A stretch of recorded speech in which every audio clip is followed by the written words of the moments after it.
জমিটা deal final হয়ে গেলে ফ্যাক্টরিটা তৈরি করে ফেলবো।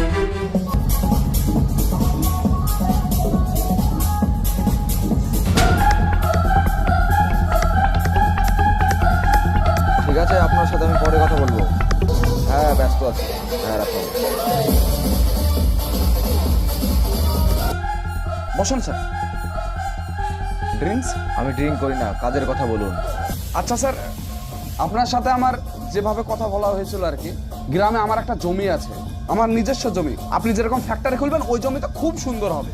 যদি আপনি নেন তাহলে দেখতে পারেন। আরে, আপনারই জমি আছে? হ্যাঁ স্যার। তাহলে তো ভালোই কথা। আপনার জমিতে কোনো কেস টেস নেই তো? না না না স্যার, দরকার হলে আপনি কাগজপত্র দেখতে পারেন। ঠিক আছে, একবার আমি কালকে গিয়ে আপনার জমির কাগজগুলো দেখবো। আচ্ছা স্যার। তো আপনার জমির দাম কেমন নেবেন তাই বলেন। আপনার সঙ্গে আবার কি দামদার করবো স্যার? গ্রামে তো এখন 2 লাখ টাকা কাঠা চলছে, কিন্তু আপনার জন্য আমি 1.5 লাখ টাকা কাঠা করে দিতে পারি। ফ্যাক্টরি করবো তো আপনার ওই জমিতে একটু দামটা বেশি হয়ে যাচ্ছে না? স্যার, বেশি বলতে গ্রামের জমি জায়গার দাম তো আপনি জানেনই। সে তো জানি। হ্যাঁ, ঠিক আছে, তাহলে আপনার জমিটা আমি নিব। ঠিক আছে স্যার। বলছিলাম আপনি যদি অ্যাডভান্স আমাকে কিছু টাকা দিতেন। এই কার্ডটা রাখুন, কালকে আমার অফিসে গিয়ে অ্যাডভান্স 4 লক্ষ টাকা নিয়ে চলে আসবেন। ঠিক আছে স্যার। আসছি আমি। হ্যাঁ স্যার, আসুন। হ্যাঁ, এই মিটিং শেষ করে বেরিয়ে পড়লাম। হ্যাঁ বলো। আরে তোমায় কতবার বলবো যে আমি ব্যাঙ্গালোর এসেছি, নাসির মুমে আছি, আমার বন্ধুর অপারেশন হয়েছে, আমি বাইরে দাঁড়িয়েছি। ঠিক আছে, রাখো।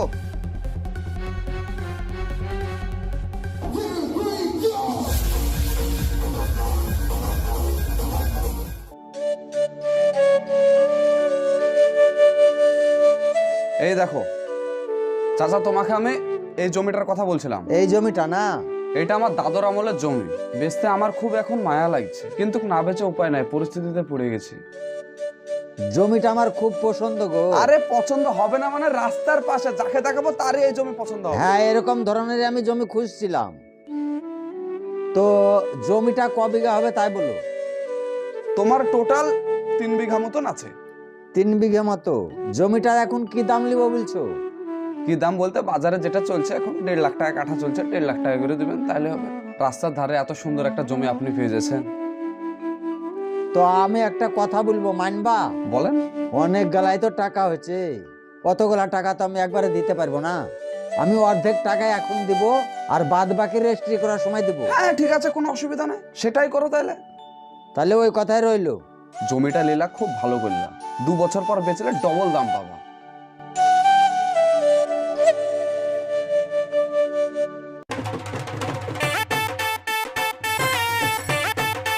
একটা সিগারেট দিস তো। সিগারেট দিব না তোমাকে, টাকা দেবো তারপরে সিগারেট দেবো। আরে তুই আগামী দিনের কোটিপতিকে এইভাবে অপমান করছিস?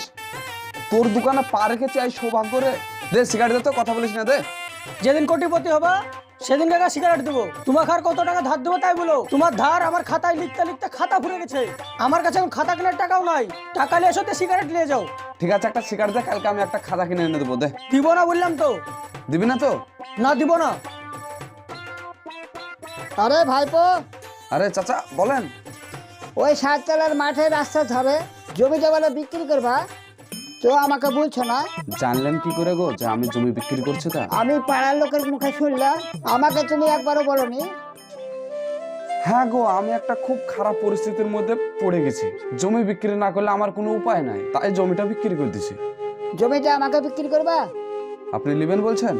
হ্যাঁ আমি নিব, ওই জমিটা আমি আবাদ করব, সেরকম হলে বাড়ি ঘরে করব, তাই বলে তোমাকে আমি খুঁজে বেড়াচ্ছি। লিবেন বলছেন? আমি একজনকে কথা দিয়ে ফেলেছি যে। দূর বাপু, ওর সঙ্গে তোমার কথা হয়েছে, রেজিস্ট্রি তো হয়নি, টাকাও দেয়নি, তো ওকে জমিটা না দিয়ে তুমি আমাকে বিক্রি করে দিবা। হ্যাঁ, কথাটা ঠিক বলেছেন। তো লিবেন বলছেন? হ্যাঁ আমি নিব। ঠিক আছে, লিয়েন তাইলে। তাহলে কত কি দাম নেবা? দাম বলতে বাজারে যেটা চলছে 1.5 লাখ টাকাটা সেটাই দিবেন। আপনার সঙ্গে আবার কি দাম দর করবো? 1.5 লাখ টাকা করে নিবা? তাহলে তাই হলো, আমাকে জমিটা দিও। টাকা কবে দিবেন? 2 দিন পরে দিব। তাহলে আপনাকে নিতে হবে না, আপনি বাড়ি যান চাচা। আচ্ছা ঠিক আছে, আজকে বিকালবেলায় তোমাকে দিব টাকা। ঠিক আছে, তাহলে বিকাল বেলায় দেন। তাহলে আসছি আমি। হ্যাঁ আসেন। দেখলে, এবার বল সিগারেট জীবিকে দিবি না? ঠিক আছে দিচ্ছি। আরে আর দুদিন পর তুই আমার কাছ থেকে টাকা ধারলিস, দিয়ে তোর ঢোপকে পুরো ঝাঁকাঝাক করলিস। দে। লাও, আর টাকাটা দিয়ে দিও।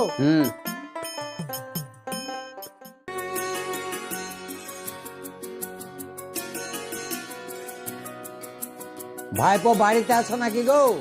কে? আমি গো, একটু নিচে আসো তো। কিছু বলছেন নাকি? হ্যাঁ একটু দাঁড়ান, আমি আসছি। ঠিক আছে।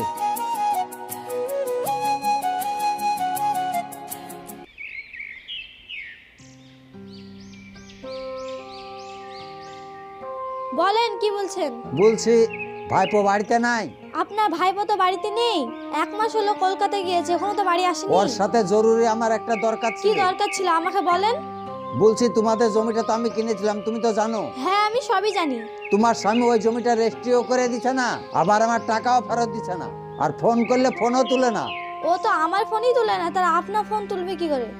একদিন রাস্তায় দেখা চলো, ওকে বললাম জমি রেজিস্ট্রি করে দেওয়ার কথা, কলকাতা থেকে ঘুরে এসে তোমার জমি রেজিস্ট্রি করে দেবো। কলকাতা থেকে আসতে কতদিন লাগে? আমার কিন্তু ধৈর্যের বাঁধ ভেঙে গেছে। এতদিন আপনি ধৈর্য ধরে আছেন, আর দুদিন থামেন। আরে সে নাই তো থাকলাম, কিন্তু আমি এত গলাতে টাকা দিয়ে জমি কিনলাম, আমার রাত্রে শুয়ে টেনশনে ঘুমো আসছে না।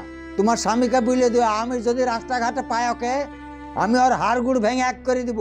ওসব করতে যান না চাচা, ও কলকাতা থেকে বাড়ি আসলে আমি বুঝিয়ে আপনার জমিটা রেজিস্ট্রি করে দেবো। তুমি যদি তোমার স্বামীর ভালো চাও, তাহলে তুমি বুঝিয়ে বলবা, আমি চলে গেলাম। ঠিক আছে, আমি বুঝিয়ে বলবো। বাবা, এত দাম বেশি?